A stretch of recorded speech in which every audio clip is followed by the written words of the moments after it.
to you.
All right, thank you for answering those polls. I just handed the results over to Libby Trostle, our presenter, so she'll have a better idea of who we have here in the audience today. So hopefully everybody's had their cup of coffee this morning that's joining us. So again, I'm Michelle Shepard, and with me today co-moderating is Steve Berry, the Director of Career and Continuing Professional Education. Good morning. So just an overview and a reminder for those of you who might have been on our PowerBrews in the past, and for those of you who are brand new, welcome. Just some services that Advantage C provides here at the college. We provide training, facilitation, consulting services, and assessments as well. If anybody would like additional information as it relates to these types of programs or facilitations or services, please feel free to look for more information on our website, which is there on the bottom right of the slide. And also want to talk a little bit about our management development training program. We have a workforce training certificate and management development training. I think that fits perfectly into today's topic. New year, new you. Maybe next year somebody might be interested in explore additional management development training programs that NSC offers here at the college. Would like to mention here also that all completers of our workforce training certificates in management development earn a digital badge at the completion of the program, which is essentially a digital badge, electronic badge that validates their new skills, which can be shared across all social media platforms, email signatures, digital resumes, online portfolios, and websites. It's a fantastic addition to the program completers for the training.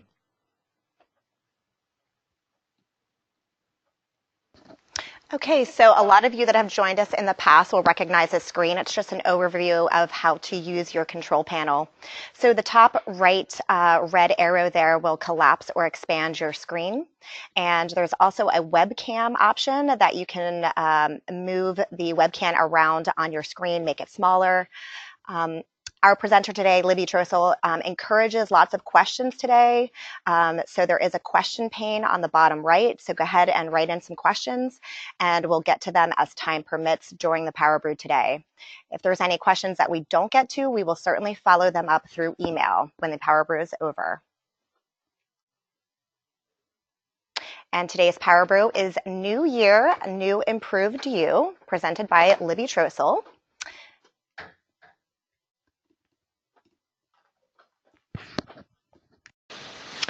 Just a little bit about our presenter. Libby is the Senior Director of Corporate Services and Workforce at Carroll Community College and of Advantage C.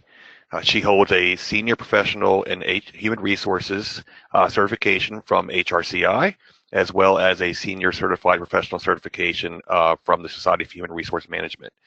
Prior to joining Carroll Community College, Libby spent nearly 24 years in the financial services industry in various leadership positions in human resources, training, and organizational development. She earned an MBA from Mount St. Mary's University in Emmitsburg, Maryland, and an undergraduate in business from Notre Dame University of Maryland. Libby's passion and expertise lie in organizational development with an emphasis in leadership and management development and performance management. So with that, I'd like to welcome Libby.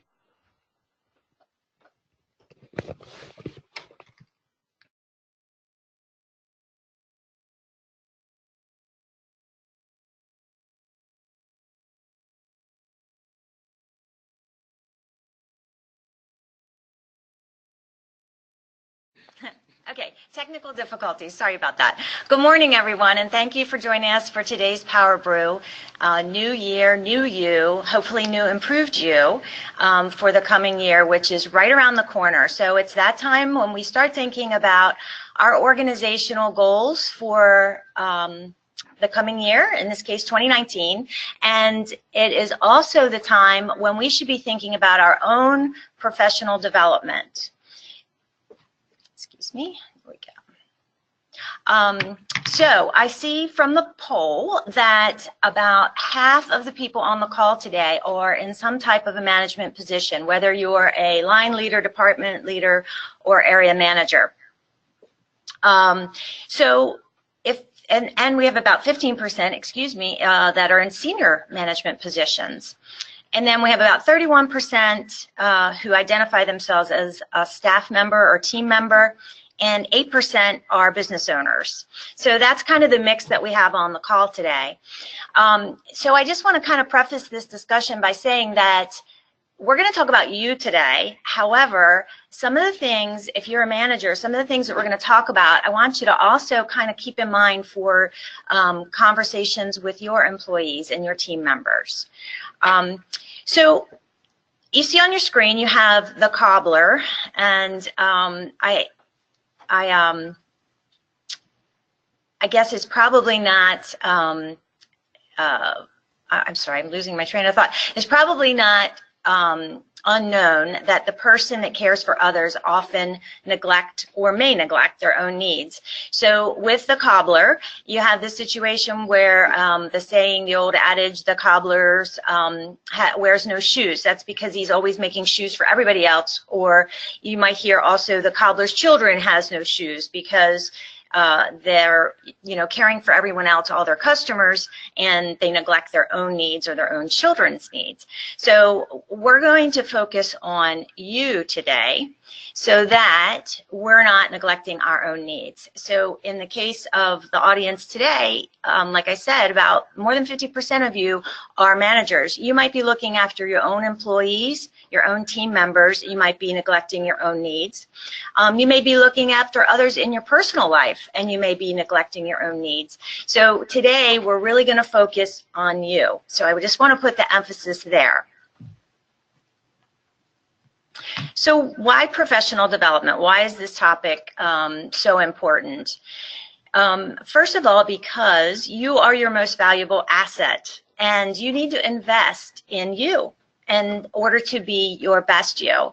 And as you're looking at the year that you have ahead of you, you don't want to neglect your own professional development needs and the professional development that you're going to need to accomplish what you're setting out to accomplish in 2019. Here's just some reasons for professional development, and they're obvious, but we'll state the obvious. So you want to maintain skills for competitive edge. You want to be the best that you can be. If you're a business owner, and we have business owners on the call, you want to make your business the best that it can be. And in order to be competitive, you need to maintain those skills. And that's true in any position. You want to expand your capabilities. Usually with expanded capabilities become opportunity for promotion and advancement, and that's not only self-fulfilling, but it is a good career move for many other reasons. You want to achieve your goals. As I said before, you need to have the skills to achieve your goal, and we're going to talk about how you take a look at that strategically. The next bullet is fuel your creativity and passion. And professional development really is one of those things that we tend to put aside. But it's really important to focus on professional development so that you can keep the passion, keep the creativity in your position. And we'll talk a little bit more about that. Professional development is also key for networking opportunities. I work at the college, obviously, so I have opportunities to take classes here, and I take a lot of them. I joke that I should get the award for taking the most continuing education classes. But I take a lot of them, and I meet a lot of interesting people in those classes. And sometimes there's small business owners in those classes. Sometimes there's small business owners that are also making opportunities for connecting with people for their business. So you might not think of being in a professional development activity as a networking opportunity, but it definitely is, and it can be a business building opportunity. So just as an example, I was in a blogging class that was offered through Miller Services for Entrepreneurs. And in that blogging class was a guy named Zach. And Zach had a business helping seniors to downsize their homes and move on to some type of a senior living situation, whether that be assisted living or maybe a retirement community where, you know, the quarters are smaller. And that was Zach's business. And I learned that by being in a class with him. And subsequently, if I ever need those services, guess who I'm going to call? I'm going to call Zach. So they really can be business building, and networking opportunities. And then if you are a manager or a leader in your organization, you want to focus on your own professional development so that you can be a role model for others. And so you do as you're asking your employees to do, and you model that behavior yourself. Those are just some of the reasons that I can think of. There's probably more. So let's take a look at, and pardon me one second, I'm getting a little bit of feedback. Can you just turn your volume down? Sorry. Okay, getting a little feedback, so I have a hard time concentrating. So let's take a look at business success. And this is a slide I like to pull out in a lot of different classes or discussions that I hold. But it really is, I think, an important one. So as you're looking at what you want to accomplish, or maybe what your organization is asking you to accomplish for 2019, you have to understand that success at that relies on planning and execution. But the planning part is only about 15% of that success. 85%, a full 85% is on execution.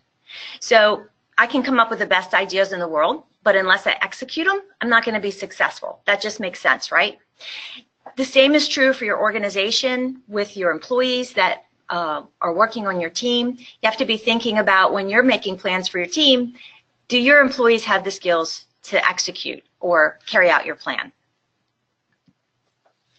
So what we're going to do is take a look today at whether or not you have what it takes to execute. Do you have what it takes to meet your goals for the coming year.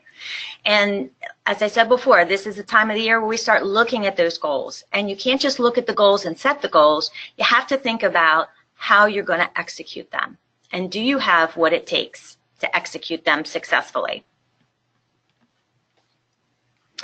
Now, you heard in my bio that I am passionate about performance management, and so I really wanted to share this slide. It may not fit exactly, but I think it's important to discuss because we can think about this individually for ourselves, as well as you can think about it from a perspective of your team. And there are seven things, if you will, seven factors that weigh into whether or not somebody is going to be successful in the workplace, okay? And so the seven things are on the right-hand side of your screen. I'm just going to talk about them briefly. But if any one of these things is missing, someone may not perform as well as they could. So these are really critical things and something to think about as you're making your plans for 2019 as well. So the very first item on the list is incentive motivation. So am I motivated to do a good job in the workplace? Okay, that could be anything from, am I getting the recognition I feel I deserve? Is it an important job to me? Is it my passion? Is it something that I enjoy doing? So all those factors go into the incentive motivation. The next factor is competency. Do I have the core skills to do the job? So as an example, if I wanted to be a chemist, I have to have really strong math skills. But if I don't have really strong math skills, I probably am not going to be successful at being a chemist. And you can look at that in several different ways. So in your particular position, think about the things you need to be successful. Are those your core strengths? And if not, maybe you want to look at how you might develop those. The next item on the list is standards. Now, standards are not necessarily put in place by you yourself, by your manager, by the organization. So that is, do I know what's expected of me at work? If I don't have standards, and if those standards are not communicated to me, how can I be successful in the workplace? The next item is knowledge and skill, and you might think, well, that sounds a little bit like competency. Well, actually, it's different. Knowledge and skills can be taught in a training program. Core competencies are more of a character strength you have. For an example, the difference between knowing how to answer the telephone and answering the telephone in a pleasant manner, right? If I'm not a pleasant person, I'm probably lacking the competency to be a telephone call center representative, right? It's going to be a real stretch for me to be nice at everybody in the morning when they call, okay? On the flip side of that, I can be taught how to answer the phone, how to forward a call, how to transfer a call. So there's the difference. So you do need to have the knowledge and skills to do your job, and that's part of what we're going to talk about today as well. And the next item is feedback. In order for me to be successful or anyone to be successful in the workplace, we have to have feedback from our supervisor, from our peers, from others. We have to know how we're doing. Otherwise, we don't know if we're doing it well or not. We don't recognize opportunities to improve. So feedback is really important and shouldn't be taken for granted. And the very last thing is conditions. Are the conditions right for your success? So if I'm a office worker, and our office is located outside next to a construction site where they're doing construction outside, and there's hammers banging all day long, I can tell you personally, for me, that is not a condition for me to be successful. I'm not going to be able to concentrate. I'm not going to be able to do my work well. But conditions can also be things like, do you have the resources you need? Do you have up-to-date computer systems?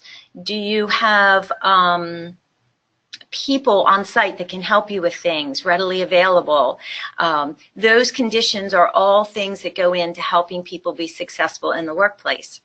So as you're thinking about what you need to be successful, just kind of keep these things in the back of your mind and think about how they might apply to you and how they might apply to your success in meeting your goals or what you're setting out to do in 2019.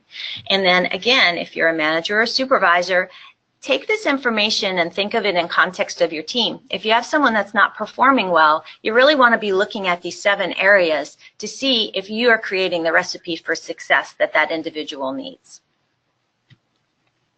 And I have a question. Yes, Michelle. So I'm just curious how or where emotional intelligence would fit into this recipe for success, because I feel like you could have all of these things, but if you lack emotional intelligence, none of these are going to matter, in my opinion. And you can tell me your opinion on that.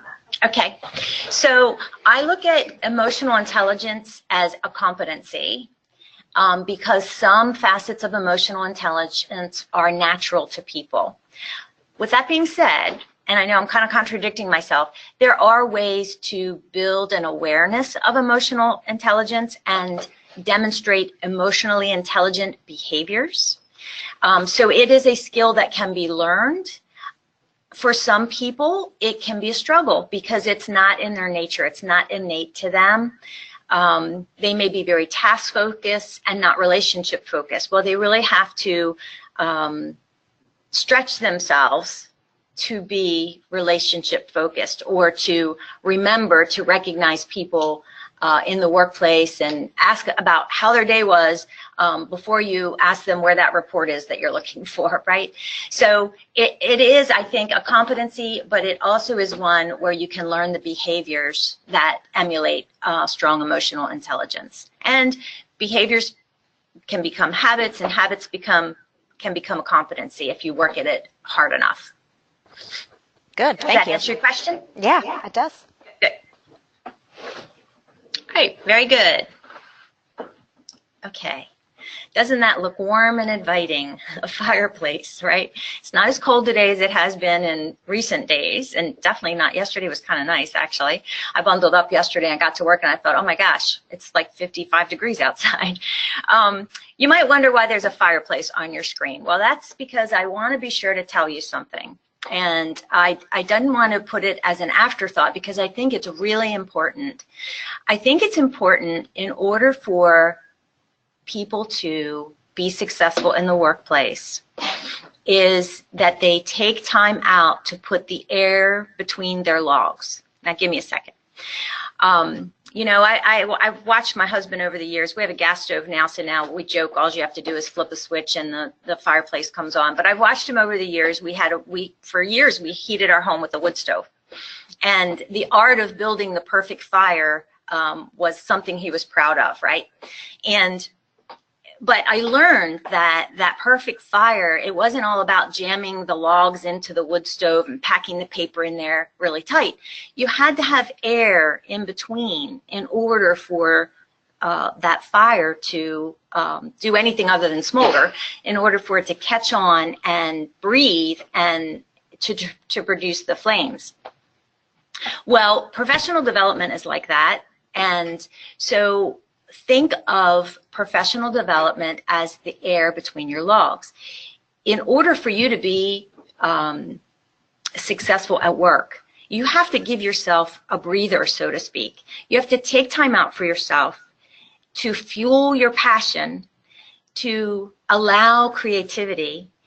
I don't know how creative you can be when you've got a deadline in 2 hours and you've got about 6 hours worth of work to do, right? You jam everything in and there's no time to actually think creatively for yourself or for your team. So I just want to make sure that I stress that the air between the logs can be what we think of as a traditional professional development, gaining skills, knowledge, and abilities. It can also be things that I call self-actualization needs, right? Things that make you feel good about yourself. You've always wanted to learn how to play the guitar. So you take guitar lessons and then you feel really confident and good about yourself, right? You always wanted to learn how to paint or take a hiking class or, travel overseas on a cruise. Those things are just as important to your success as the hard work and the education that goes into your success. So I really want to stress that. and we'll visit again later, but I really didn't want it to be an afterthought. I wanted it to be something that you understood is really important to your success and is an integral part of your professional development plan. So now let's take a look at how you create a professional development plan for yourself. And you may recognize the man on your screen, the late Stephen Covey. And I always like to quote, begin with the end in mind, because that's exactly what you're doing. When you're looking at your professional development and what's needed, you have to start with the end goal. So what's happening for you? What are you expected to do in 2019? If you're in sales, is your sales goal increasing? If you're a manager, are you getting new team members? Or are you, as part of the strategic plan, maybe have to implement some change? Whatever it is for you, and I imagine it's very different for each one of you, have that item in mind right now as we're talking today. And it could be more than one item, but have those items in mind as we're talking today. And think about, as we're going through the process, think about each step of the process and how it applies to that item or items. So Stephen Covey says, to begin with the end in mind means you start with a clear understanding of your destination. It means to know where you're going so that you better understand where you are now, and the steps that you need to take are always in the right direction. Stephen Covey was a great man, very smart man. And that begin with the end in mind is timeless. I mean, it's been used for ever since the 80s and continues being used today. It's an important lesson. So think about that end. Where do you want to be in 2019? What is that goal? What's happening? Are you starting a new position?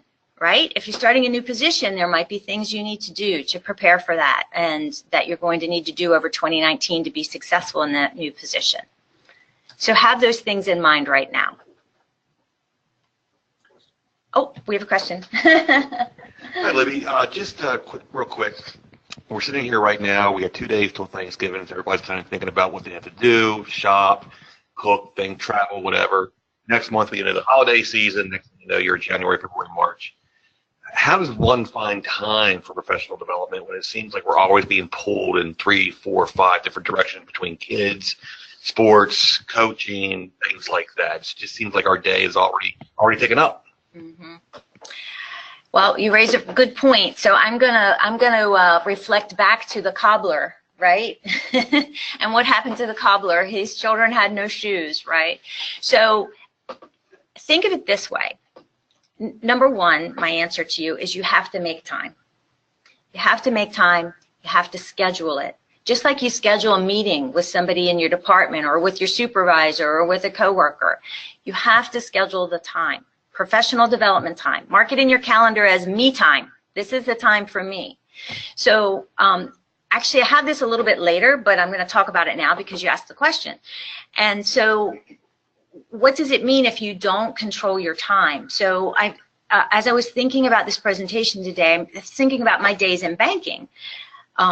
Sometimes in banking, I was in training. I trained tellers and new account representatives for 2 weeks straight, all day, every day. We ate lunch together, okay? So I had no time for me, right? I didn't have me time. So I have to steal the moments that I can. So today I have about a 45-minute drive to work.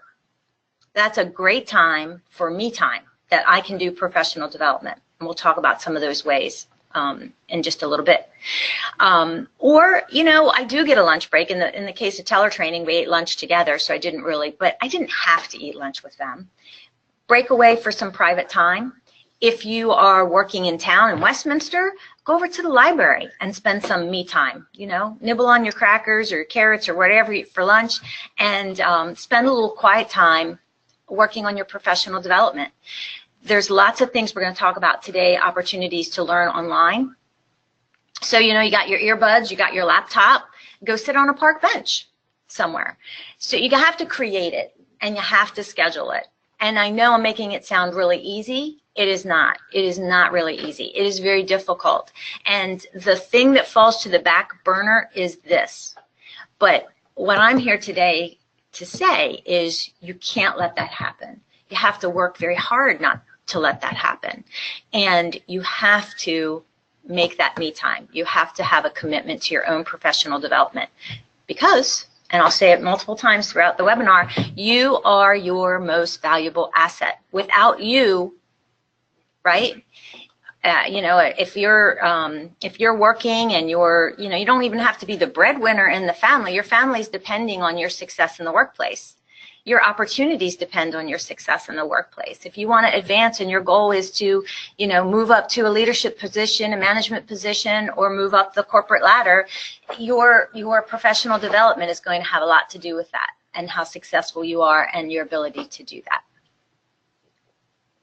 So I sound like a lecturing grandmother or something, but I am a lecturing grandmother actually. So anyway, so I hope that answers your question. Okay, so everybody's got that goal in mind or goals in mind where you want to be for 2019. Do we have another question? Okay. Just real quick, and you might touch on this later, but what advice or tips, quick tips, that you could give for those of us who maybe don't have that clear understanding? We know we need professional development, but we're just not sure what that is. What advice would you give to us? Okay, well, if you don't mind, Michelle, let's go through the process and see if I can answer your questions as I go through that. Does that work? That works. Okay, great. I love the questions, don't get me wrong. And by the way, please feel free to submit your questions in the chat box. Okay, moving on. So step 2. So those goals that you're looking at for 2019, and this kind of is your question, Michelle. So what you need to do first and foremost is take a look at what you're being asked to do. What is your, I really hate the word boss, but it's easy to say. What is your boss? What is your manager? What is your supervisor asking you to do? What is your organization asking you to do? What do you personally want to do? So for an example, maybe you want to go back to school and finish your degree. I worked with somebody once who had one class left to finish her bachelor's degree. And, you know, I don't know that she ever did it, but maybe that's you. Maybe you've just got a little bit more to go and you want to check that off the list. You want to have that diploma to list on your resume or to walk across that stage and feel that self-achievement. Whatever that goal is for you in 2019, you're going to get it from several different ways. You're going to get it from what you're being asked to do in the workplace, and where you want to go. What direction do you want to go, and what do you personally want to achieve? So your goals can definitely be multifaceted. They can definitely be work-related. They can be personal-related.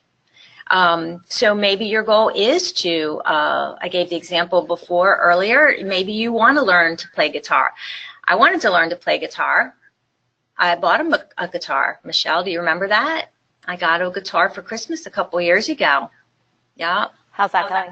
It's in my closet, right? So my plan, 15%, not only is it in my closet, but it's been there since I moved, which was February. So it's coming up on a year of being in the closet.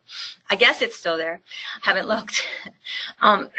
Excuse me. But there's a perfect example of I had a plan. I really did want to do it, but I didn't execute because, you know, the idea was it. That's all I had was the idea. I didn't have the execution and didn't schedule the time needed to learn to play the guitar. And so it fell by the wayside. So that's kind of an extreme example, but it's true. And maybe you have some stories like that you could share as well. So whatever those goals are, again, they're going to come from multiple places. Your own personal goals, your workplace goals, what your boss or manager is tasking you to do. You got to know what those are, and you got to have them written down. Now you need to look at those and say, okay, here are the goals. What do I need to do to be successful at achieving these goals? What skills, abilities, and knowledge do I need? So let's take the example of the manager that their organization, they're expecting to go through change next year. Maybe they're opening a new office. Let's just use that as an example. And I'm being tasked with leading that change or helping my team through that change. Well, I've never really done that before. So I need to be really critically thinking about what skills do I need to gain in order to successfully achieve that goal, in order to successfully help my team through that process. Maybe I need to take a class. Maybe I need some change management skills. Maybe I recognize I'm not the best communicator, and maybe I need to take some communication skills training or participate in some type of communication skills building activities. Hand in hand with identifying what you need to be successful, you need to conduct that personal self-assessment, conduct a personal inventory, if you will.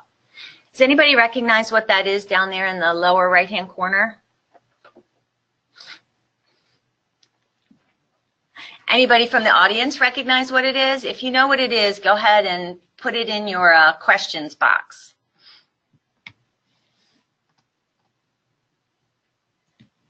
I'm going to give people a minute because there's a point to this. Nobody? Nobody knows what that is in the lower right-hand corner? Okay, nobody knows what it is. It's the lasso of truth. Does everybody know what the lasso of truth is? Did anybody watch Wonder Woman? Yeah, right? And there's a remake of Wonder Woman recently, right? I tell you, I thought of this morning because of my granddaughter. We were in, quick story, we were in Joann Fabric. I was getting something for an event we were going to. I had to make myself a headband. And so we were in the aisle where they sell like the lace and those types of things. And they had this very thick gold rope that was silky. And I imagine it was for like making draperies and tiebacks. And she looked up and she goes, "Look, it's the lasso of truth." And I was like, "What?" And she's like, "The lasso of truth." So why is the lasso of truth on this slide? The lasso of truth is on this slide because as you're doing your self-assessment, as you're looking at what you need to know and looking at your own personal skill set, you need to be brutally honest with yourself. You have to imagine that Wonder Woman has you in a chair, has you roped in with the lasso of truth, and you have to be honest with yourself about your strengths. If you are not, who are you hurting? You're hurting yourself, right? So how else can you find out what your strengths are or areas of opportunities, I like to call them. I don't like to call them weaknesses. I like to call them areas for opportunity. You can ask people. You can ask a coworker, you know, "Hey, I've been thinking about this change coming up. What do you recommend?" If you have an opportunity in your organization to find someone that is successful and you deem them as successful and they would work with you as a mentor, that's a wonderful opportunity. If you have somebody like that in your organization, you should take advantage of that. But anyway, back to the lasso of truth. You need to be honest with yourself about what your strengths are and what you need. And that is going to inform you for the professional development that you need to be successful in carrying out the goals for the coming year. So you take that information, you have, here's what I need to be successful, here's my strengths and or my opportunities for improvement, and here's the gap. And your professional development plan is what you're creating to close that skill gap, if you will. And you might want to look at how extensive your list is, how you might prioritize it. If you have 16 things that you identify you need to work on, you're going to need to come with some prioritization because you have to be realistic about your plan. But if you can narrow it down to 4 or 5 key things for the coming year, I think that's very achievable and attainable.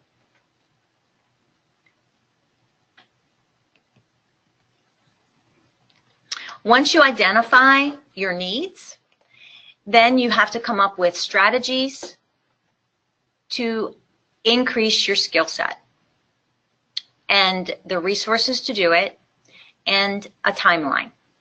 And I'm going to show you what I mean by all that here in a second. So there are different types of professional development activities. It's important that we recognize them. There are those technical skills that you might need. So for an example, if you are being charged with managing a project and you don't have skill set in Microsoft Project, but your manager is asking you to use it, that's a technical skill, computer training class that you might need. You might need to brush up on your business acumen. If you're a leader in your organization and you don't know about your company's financials, that might be a really good thing, an area in which to grow. You might have some conflict management or personal interrelationship skill building to do. You might have some presentation skills that you might need to add. So all of those I consider kind of essential workplace skills. And then don't forget, because you need to take care of yourself in achieving your goals, I recommend you have at least one goal that helps you put the air between your logs. Okay, add the fuel to the fire and to your passion, because it's going to help you all the while in achieving your end goals. So I always recommend you have one thing that you do just for you, that may be something that will transfer to the workplace, but maybe it's just a little bit more about you than it is about your goals in the workplace.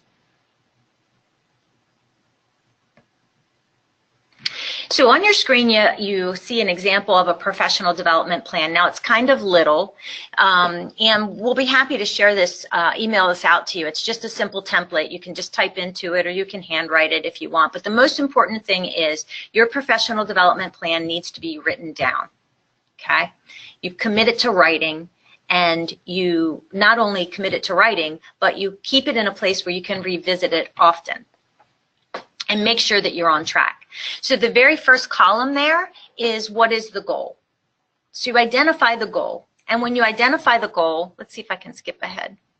Yeah, I'm going to skip back to that in a second. You have to make sure that your goal is a SMART goal. And I know we've covered this in other PowerBrews, but just a reminder, a SMART goal, again, another timeless concept, really important.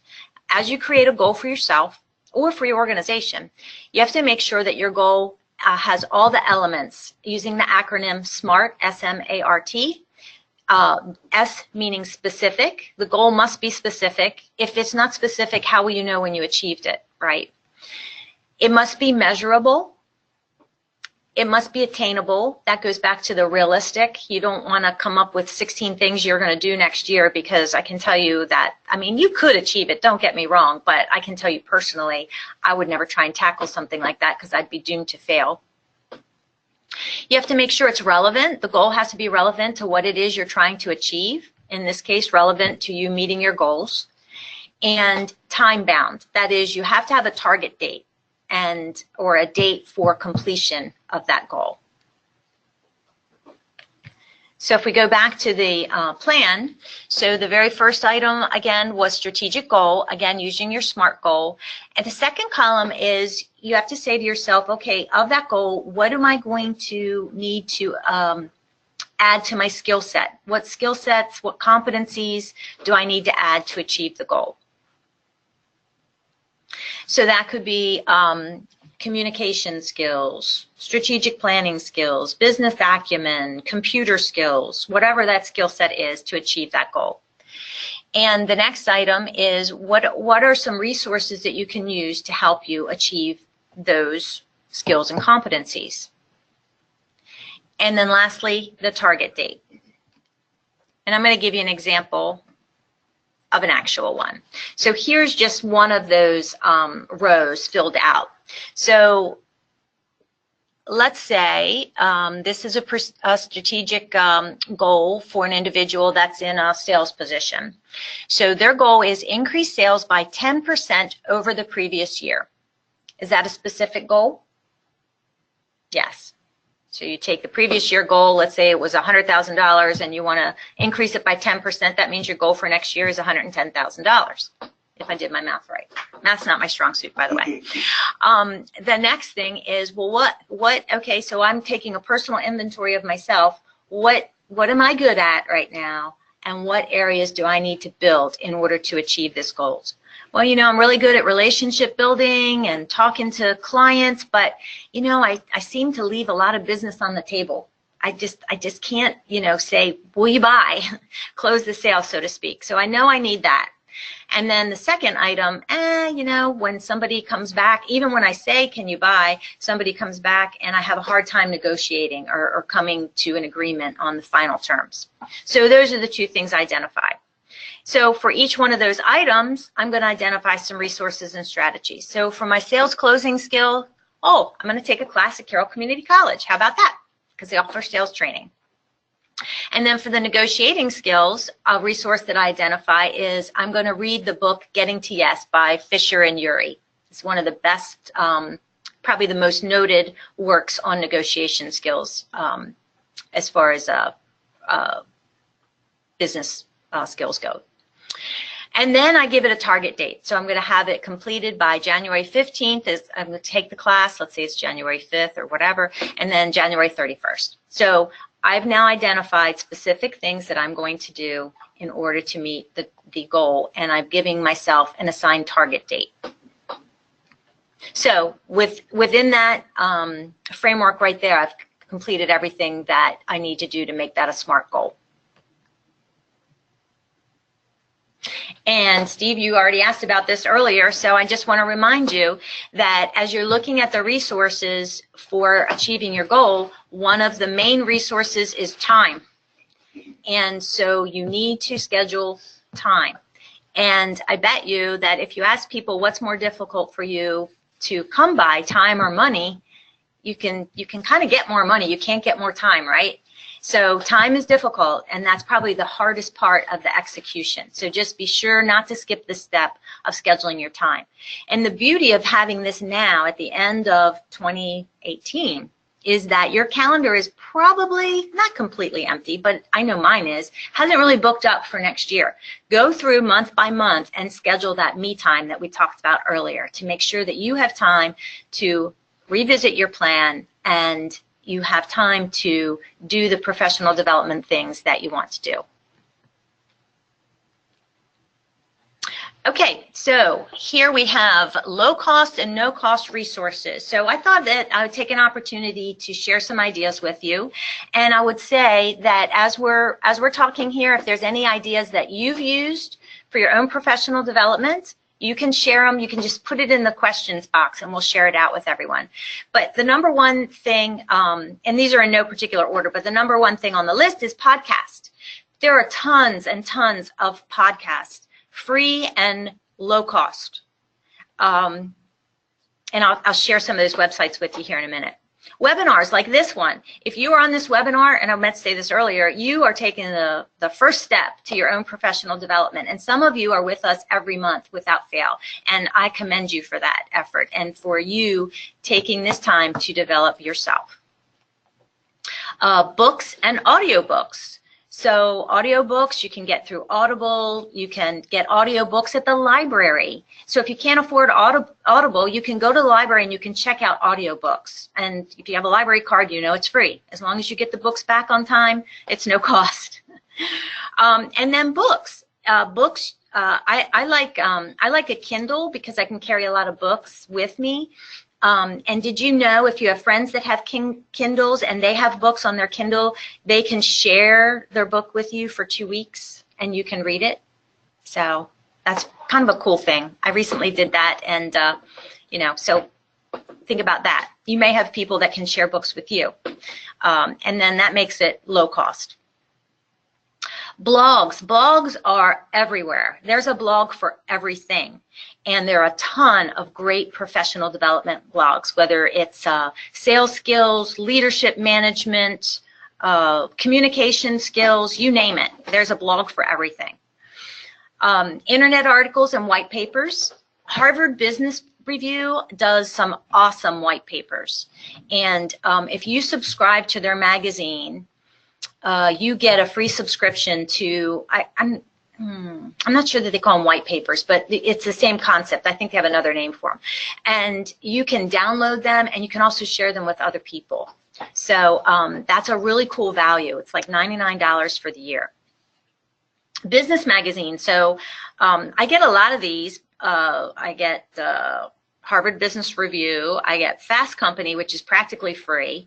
There's one out there, if you're in the training industry, there's one called Chief Learning Officer, which I think is practically free. There's one called Workforce that's practically free. If you're a SHRM member, you get the SHRM magazines.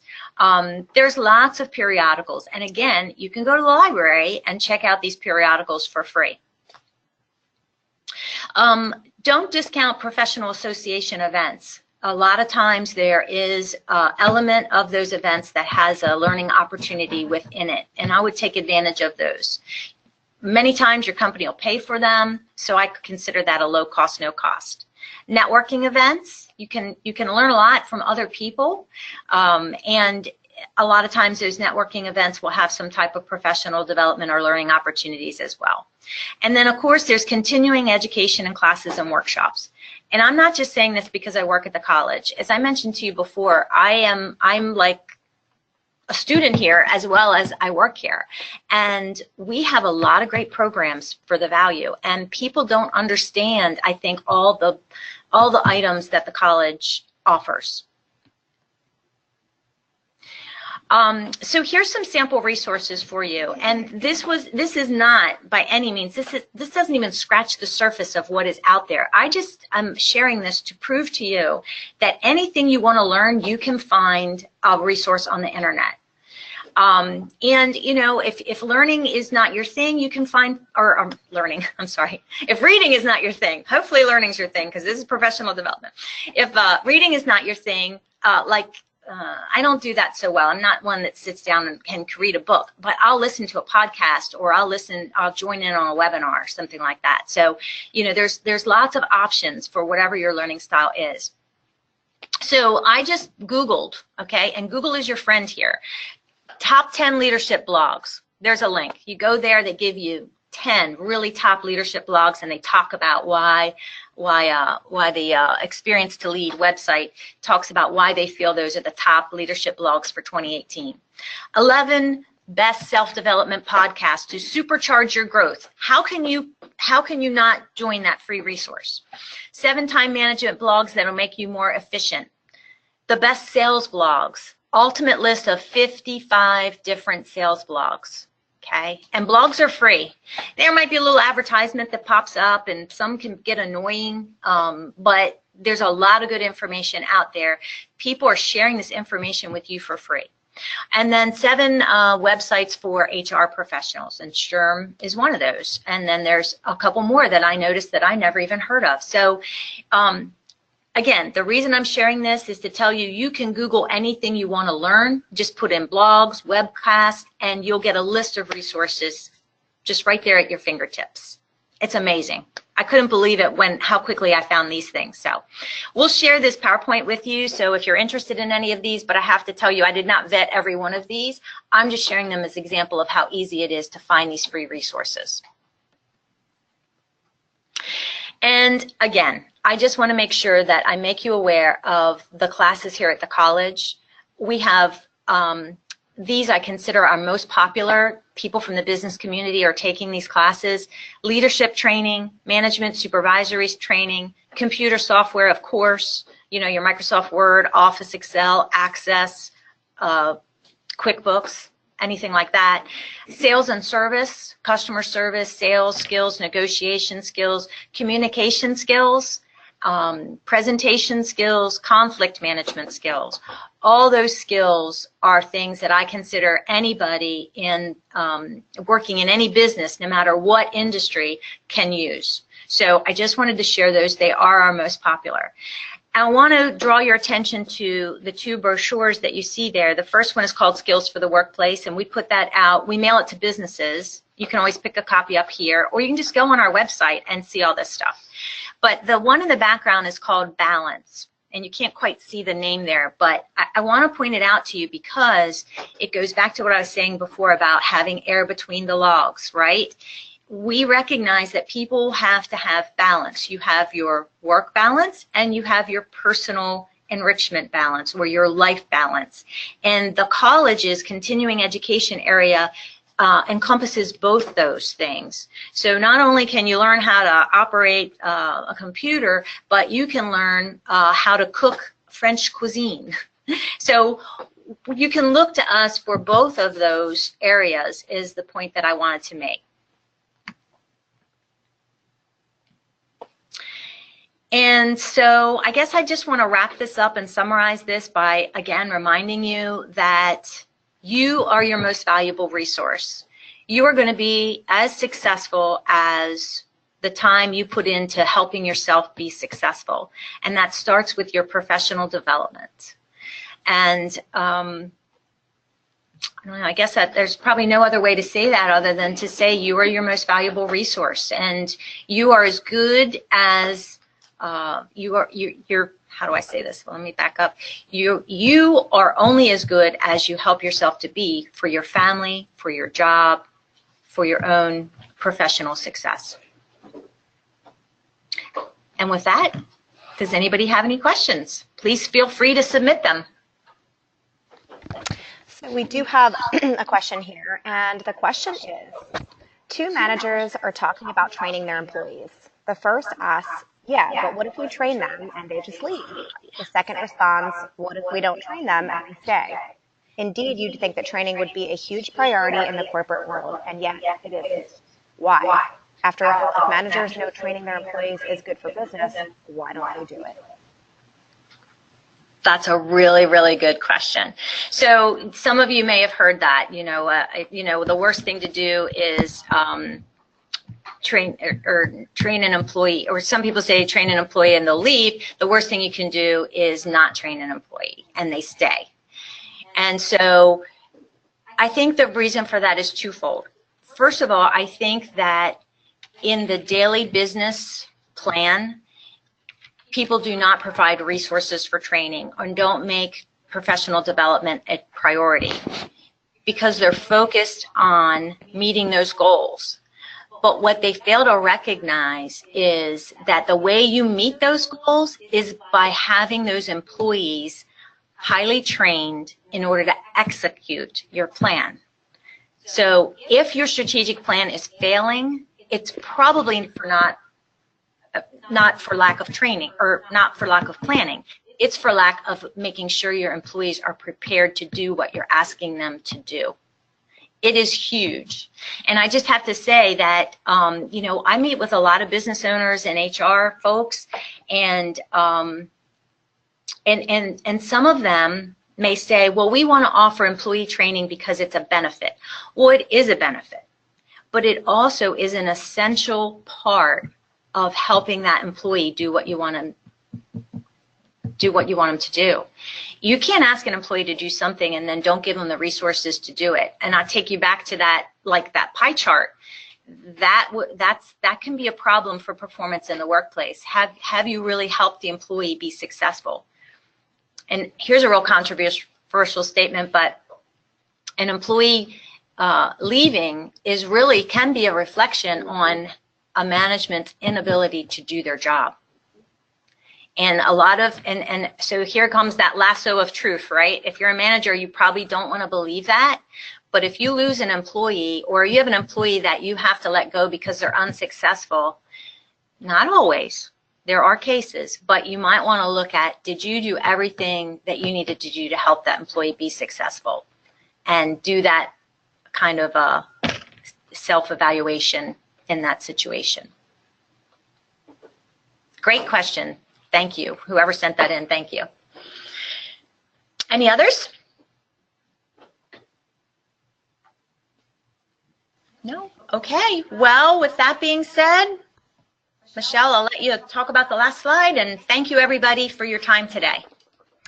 Thanks, Libby. Again, that was a really timely PowerBrew as we go head into the new year. Thank you all for joining us again. Our PowerBrews will resume in January. We're going to go ahead and take off the month of December. So let me just look here. I believe it is January 15th, and we will also send out a notice on that, when that will be. As Libby mentioned, we'll go ahead and email out the PowerPoint from today, and it's 10:01. So we're going to let you all get on your way and have a great day, and everybody enjoy the holidays.